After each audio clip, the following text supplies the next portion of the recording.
So here we are.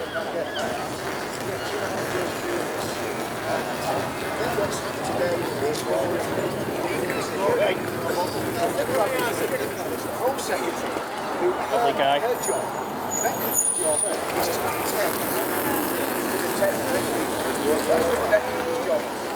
And eventually is basically taking legal action to make sure that the rich people are protected. And those judges have signed off on Vancouver ensuring that the British people are protected. Now, if that doesn't tell you what's happening in this country and the way we're being treated, then absolutely nothing. And the amazing thing is we've got people in this town that quite happily protest against us. They're not going to protest against people coming into the country. I was looking at some of the cases that have happened with migrants, and I was looking at the case of the Muslim Moroccan asylum seeker that carried out a terrorist attack in Hartlepool. He tried to murder his flatmate, went out on the street and murdered a completely innocent 74-year-old man called Terence Carney. And people are forgetting about all these things. I think it was 2020, during COVID, during lockdown, there was a wee girl, an 8-year-old girl, out shopping with a mum, and an asylum seeker walked up to her and stabbed her. That was a woman, a female asylum seeker. So all these people are saying, oh well, we've got to think about the women and the children. Well, this was a woman that went in and murdered this little innocent child. If those people hadn't come into the country, those two people would still be alive. So Terence Carney, and I think the girl was called Emily Rose, little Emily, Terence Carney and Emily would have been alive now if these people hadn't been brought into this country. And people say, well, it's just the odd one. Well, the odd one's not enough. There's a lot of people that would oppose us would be very much into gay rights and into all the sort of DEI stuff, right? And at the end of the day, we're not going to get into that debate. That's not what I'm talking about. But I wonder what they think about the 3 gay men that were murdered in a park in Reading by an asylum seeker. I wonder what they think about Salman Abayadi, who was rescued by MI5, the SAS and the Royal Navy, and brought back to the United Kingdom. He's a terrorist. He was fighting in Libya against Gaddafi. He was rescued, brought back to the United Kingdom, and we all know what he did. He blew himself up at the Ariana Grande concert and killed scores of women and children. So all these, so Jabba the Hutt up there in Broadcasting House in the BBC, you know who I'm talking about? Jabba the Hutt, the big fat slabber that likes to call us racist, likes to demonise us. Big fatty Stephen. Well, I wonder what he would think about those 3 gay men that were murdered in that park in Reading by an asylum seeker. That wasn't a far-right extremist. That wasn't someone who supported what we do. It wasn't even a far-left extremist. No, it was an Islamist that went in that park and stabbed those men for no other reason than they were homosexual. And we could repeat this again and again. A man in Belfast last year, or the year before, arrested by the PSNI. He'd been down in Limerick. He murdered a Romanian woman down in Limerick, fled to Northern Ireland and was arrested, and now our tax money is paying to keep him in prison for life. Well, that says 2 things. First of all, it says you should bring back the death penalty for people who rape and murder people, but also it says that they shouldn't be here in the first place. And that's what we're facing. That's what we're facing in this country. So when you see hundreds of people out here on a Friday night, the people that are standing here, they're not racist, they're not bigots, they're just people that love their kids, love their wives, love their families, love their faith, love their country, and don't want the country being taken over and swamped by people that care nothing for our culture, nothing for our identity, and nothing for what we believe in. And that's what's happening. And I was looking at the stats today. 80% of the migrants coming into this country come from Muslim countries. I want you to think about that. Now, whatever you think about Islam, everybody knows my position on Islam. I think it's an antichrist, satanic death cult. There you go, I've said it. That's me probably losing the YouTube channel. But that's what I think about Islam. It's a satanic, antichrist death cult. But putting all that aside, what it is a completely different culture. Whether you agree with me on the theology of it is a completely different culture to what we have in this country. It is a culture that allows for child marriage. It is a culture that allows for cousin marriage. It's a culture that allows for polygamy. It's a culture that if you're a Muslim, and I've got many ex-Muslim friends, I've actually got a lot of Muslim friends as well, but many of my ex-Muslim friends are in hiding. They can't talk about the fact that they've left Islam, because if they talked about it openly, well, we all know what would happen. In every single school of Islamic jurisprudence, there's only one sentence for apostasy, and that's death. And another fun fact about Islam, 42% of the mosques in the United Kingdom are Deobandi. Deobandi is an extreme fundamentalist sect of Islam.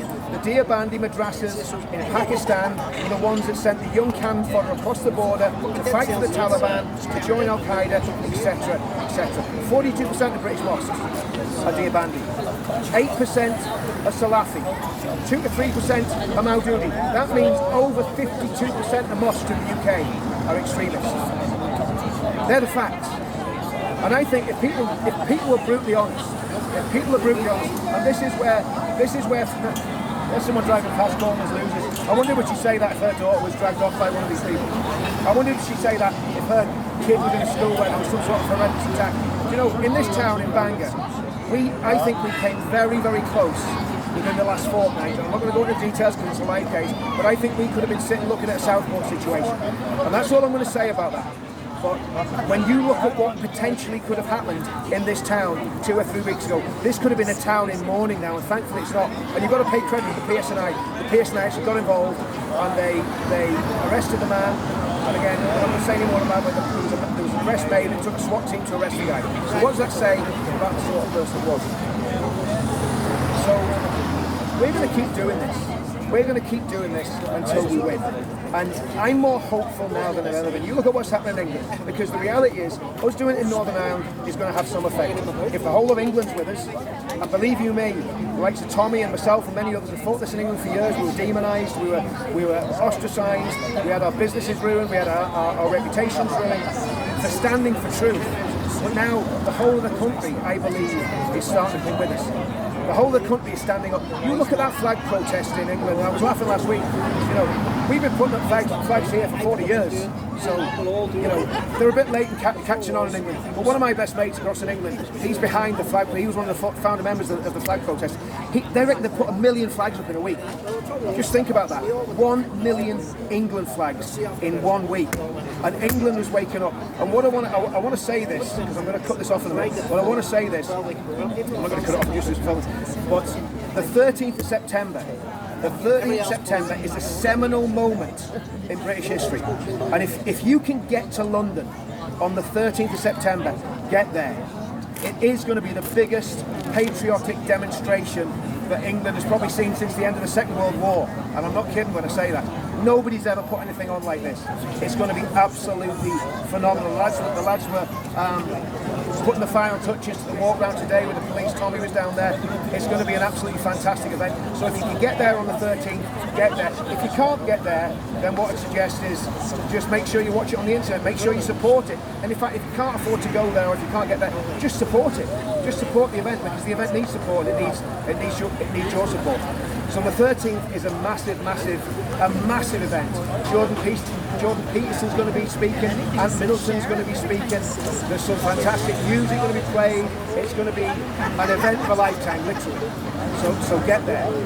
But as well as that, it's about freedom. It's not just about getting together to celebrate patriotism. It's about freedom. Because when you look at the reaction last year, to that terrorist attack, now remember, we were told last year that it was a Welsh choir boy that went and stabbed all those girls in that dance school.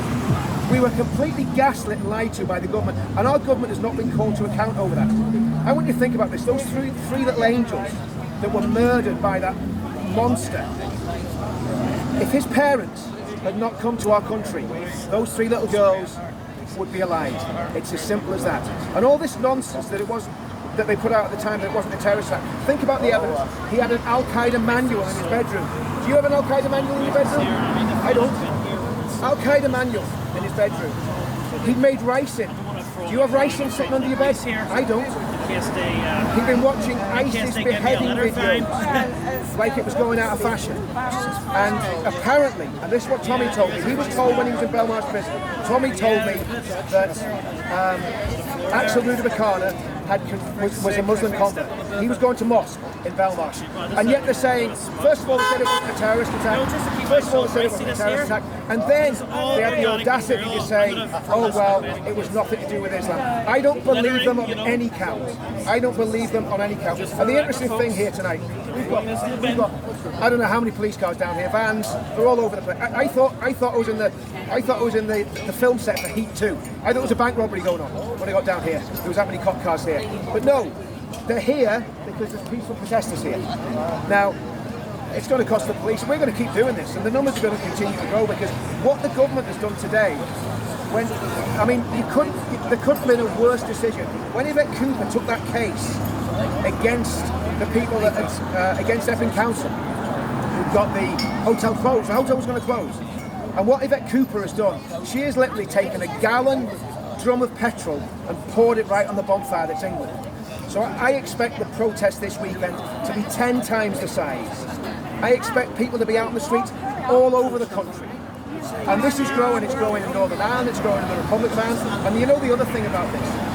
The sense of unity among all the people down here. There's people from Republican areas, there's people from Loyalist areas, there's people from mixed areas, there's people from everywhere coming to these protests now. And when we first started doing this, we were looked at like oddballs and weirdos. Well now, we're the normal people. The people that aren't coming to the protests are the oddballs and weirdos, as we found out on Sunday. So if you're not involved in this movement, get involved. If you care about your kids, get involved. If you don't care about your kids or you ain't got any kids, well, you won't get involved because you won't care. But this is the fight of our age, and I believe we're going to win it. I believe we're going to win it peacefully, and I believe we're going to win it politically. There's a new political party on the block called Advance UK, and if you haven't looked at Advance UK's website, if you're watching my channel, you know all about Advance UK. Go onto the Advance UK website, just type in Advance UK on Google and you find it, and join Advance UK. Join it. It's a brand new party. Ben Habib's running it. He's an absolutely superb guy. It's going to do everything that Reform was meant to do but didn't do.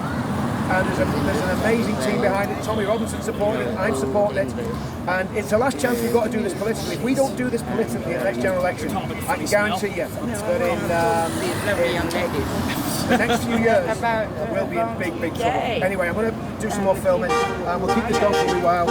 And